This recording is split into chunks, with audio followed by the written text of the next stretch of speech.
Welcome to my channel SK knowledge class. दोस्तों, आज की इस वीडियो में आपको द्विघात समीकरण का सवाल बताऊंगा। सवाल कर रहा है द्विघात बहुपद x square plus 3x minus 4 के शून्यकों का गुणनफल है। मतलब शून्यकों का गुणनफल ज्ञात करना है। ऑप्शन ए में दिया है 4, बी में 3, सी में -4, डी में -3। ठीक है ना। सॉल्व करके देखेंगे इसमें से क्या आता है।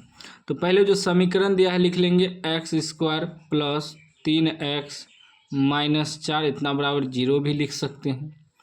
तो एक्स स्क्वायर का गुणांक जो होता है ए होता है। तो एक्स स्क्वायर का गुणांक क्या है? कुछ नहीं है, तो इसके बगल में 1 है। ठीक।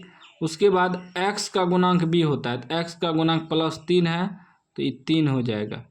फिर सी बराबर होता है लास्ट में अचर पद। लास्ट में अचर पद -4 है, तो -4 हो जाएगा। क्या करें निकालने? शून्यंकों का गुणनफल लिखेंगे। शून्यंकों का गुणनफल शून्यंकों का गुणनफल मतलब हुआ अल्फा इंटू बीटा। यही कह रहा है निकालने। ठीक है ना। कभी कदाल ऐसे भी लिख देगा शून्यकों का गुणनफल, या पूछ देगा अल्फा इंटू बीटा का मान निकाले। दोनों एक ही चीज़ है। ठीक ना। तो इसका सूत्र होता है C/A। ठीक ना।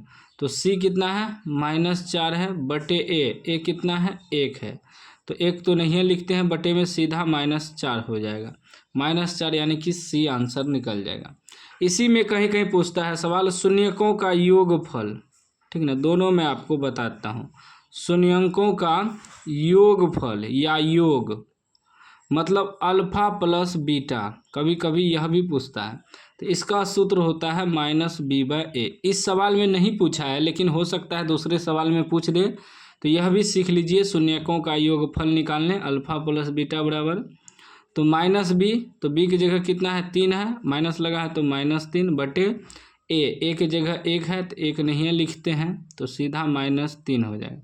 तो इस वीडियो में आप दोनों चीज़ सीख गए हैं। शून्यकों का योगफल निकालने भी और शून्यकों का गुणनफल निकालने भी सीख गए।